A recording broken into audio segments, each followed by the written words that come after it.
آپ کا دوست محمد ابوبکر رحمان اور امید کرتا ہوں آپ سب خیر وعافیت سے ہوں گے۔ دوستو آج بات کریں گے پنجابی شیخ کے بارے میں۔ ویسے تو آپ پنجابی شیخ کے بارے میں قصے کہانی لطیفے اور ویڈیوز تو دیکھ ہی رہے ہوں گے، اس لیے ہماری اسٹوری کچھ دلچسپ ہونے والی ہے۔ ہمارا واسطہ بھی ایک شیخ صاحب سے پڑا ہے۔ اگر آپ کو ہماری ویڈیو پسند آئے تو ضرور لائک اور کمنٹس کیجیے گا، ہمارے چینل کو سبسکرائب کرنا مت بھولیے گا۔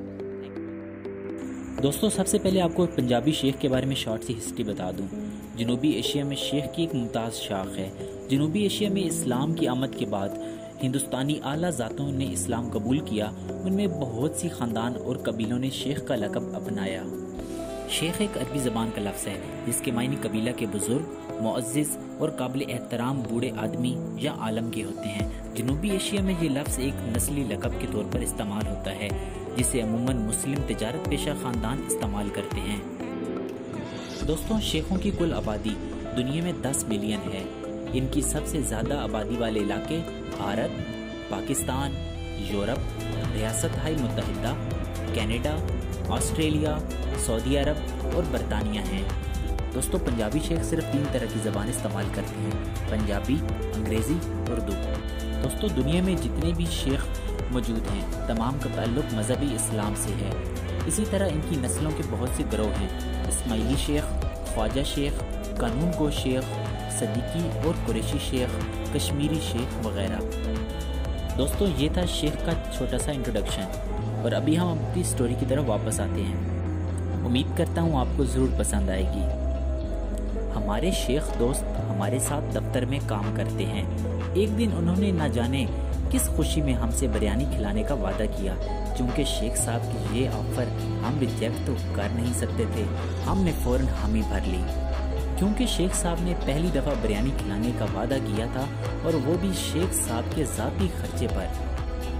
میں چھٹی کے بعد دفتر سے اپنے گھر واپس آیا اور فریش ہونے کے بعد شیخ صاحب کے گھر 8 کلومیٹر کے فاصلے پر بریانی کھانے اپنی بائک پر نکل پڑا۔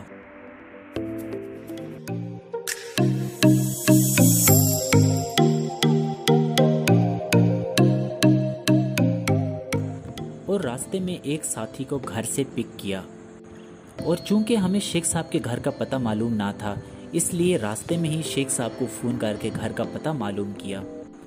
خیر ہمیں کیا، ہمیں تو شیخ صاحب کی بریانی کھانی تھی، خواہ راستہ جتنا بھی دشوار ہوتا ہم نے پہنچ ہی جانا تھا۔ شیخ صاحب کے بتائے ہوئے پتہ پر ہم پہنچ گئے۔ وہاں پر گھر معلوم نہ ہونے پر شیخ صاحب کو 3 مرتبہ کال کرنا پڑی، جو کہ انہوں نے اٹھانے کی زحمت نہ کی۔ بالآخر چوتھی کال اٹھا ہی لی۔ دوستو عام روٹین میں تو اگر ہمارے گھر کوئی مہمان آئے اور اس کو راستے کا معلوم نہ ہو تو میزبان اسے خود ریسیو کرنے جاتا ہے، لیکن وہ ٹھہرے شیخ صاحب، ان کی چلنے میں انرجی ویسٹ ہونی تھی۔ اس وجہ سے پہلے منٹ تو ہمیں انہیں یہ سمجھانے میں لگا کہ ہم کہاں کھڑے ہیں۔ آخر ہمیں پتہ چلا کہ ہم شیخ صاحب کے گھر والی گلی کے سامنے ہی موجود تھے۔ کچھ ہی دیر بعد شیخ صاحب کچھ دور فاصلے پر گلی میں گھر کی بیٹھک کے دروازے سے نمودار ہوئے۔ دوستو میرے ساتھی نے مجھ سے پہلے ہی راستے میں کہا تھا کہ شالا شیخ دی بریانی پچ ونجے۔ خیر بات لمبی ہو جائے گی۔ ہمیں آخرکار شیخ صاحب نے بیٹھک پر بٹھایا۔ انہوں نے اچھے طریقے سے خاطر تواضع کی۔ اچھے طریقے سے تو آپ سمجھ ہی گئے ہوں گے، وہ بھی شیخ صاحب کی بیٹھک پر، مطلب انہوں نے پانی کا گلاس پلایا۔ اتنے میں وہاں پر دفتر کے 2 ساتھی اور بھی آ گئے۔ کچھ دیر ہم نے گپ شپ کی۔ دوستو گپ شپ کے دوران کچھ دیر بعد ہمیں معلوم ہوا کہ شیخ صاحب نے اپنے نہیں بلکہ کسی دوست کے گھر بریانی کی دعوت پر بلایا تھا۔ خیر میں نے تو دوپہر کا کھانا بھی نہیں کھایا تھا، وہ بھی شیخ صاحب کی بریانی کے چکر میں۔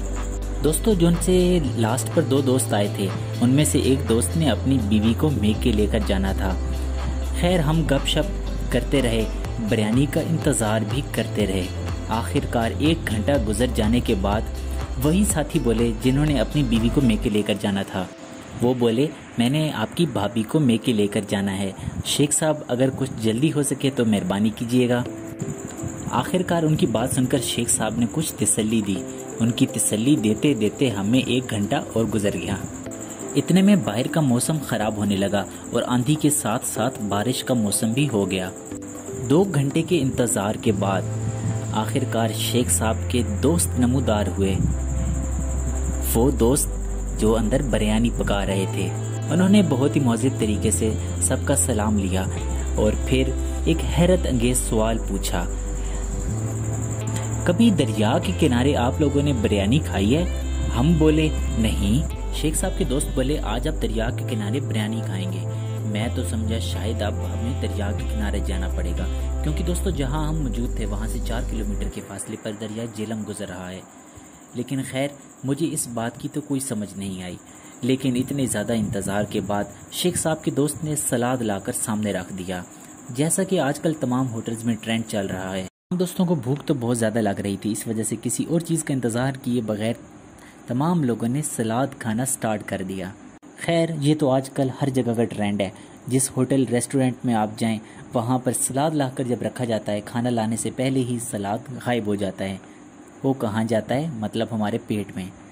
چھوڑیں، پھر بات کہیں اور جا رہی ہے۔ ہمیں بھی کچھ آسرا ہوا کہ چلو کچھ تو لا کر رکھا ہے۔ کچھ ہی دیر بعد بریانی آ گئی اور ہم بھوکے تو آلریڈی تھے، بریانی کھانے میں مصروف ہو گئے۔ خیر دوستو ہم بریانی کھانے میں اتنے مصروف ہو گئے کہ کسی کو رائتہ یاد ہی نہیں رہا۔ ہمارے دوستوں میں سے ایک دوست نے کہا کہ رائتہ کہاں ہے، رائتہ نظر نہیں آ رہا، تو وہ شیخ صاحب نے اپنے دوست کو کہہ کر ہماری پلیٹ ختم ہونے پر منگوا دیا۔ لیکن یہ تو تھی بریانی کا قصہ، آگے دیکھیں۔ کچھ ہی دیر بعد اچانک باہر تیز بارش ہونے لگی۔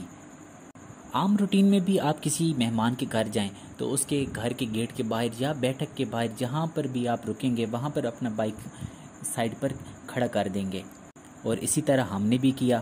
میرا بھی آلریڈی بائک وہاں پر موجود تھا اور 2 دوست اور بھی آئے تو بعد میں انہوں نے بھی بائک وہاں پر کھڑا کر دیا۔ شیخ صاحب نے مجھ سے پہلے کہا تھا کہ باہر بارش ہونے لگی ہے، اس وجہ سے آپ کا بائک سائڈ پر کھڑا کر دوں، تو میں نے ان کو آلریڈی اپنی کی دی تھی بائک کی اور انہوں نے کہیں سائڈ پر کھڑا کر دیا۔ لیکن ایک دوست کو کافی مرتبہ کہا کہ آپ اپنا بائک سائڈ پر کھڑا کر لیں، لیکن انہوں نے اس بات نہ مانی۔ انہوں نے کہا کہ میرا بائک سروس ہو جائے گا، وہ بھی فری میں۔ آئی تھنک وہ بھی شیخ صاحب تھے، اگر شیخ صاحب نہیں تھے تو شیخ صاحب کی جراثیم تو ضرور ہی لگے ہوں گے۔ خیر دوستو ایک دوست بریانی کھانے کے دوران باہر اٹھ کر بارش کا حال دیکھنے گیا اور باہر کا حال دیکھ کر حیران ہو گیا۔ آئیے دیکھیے اس نے کیا دیکھا۔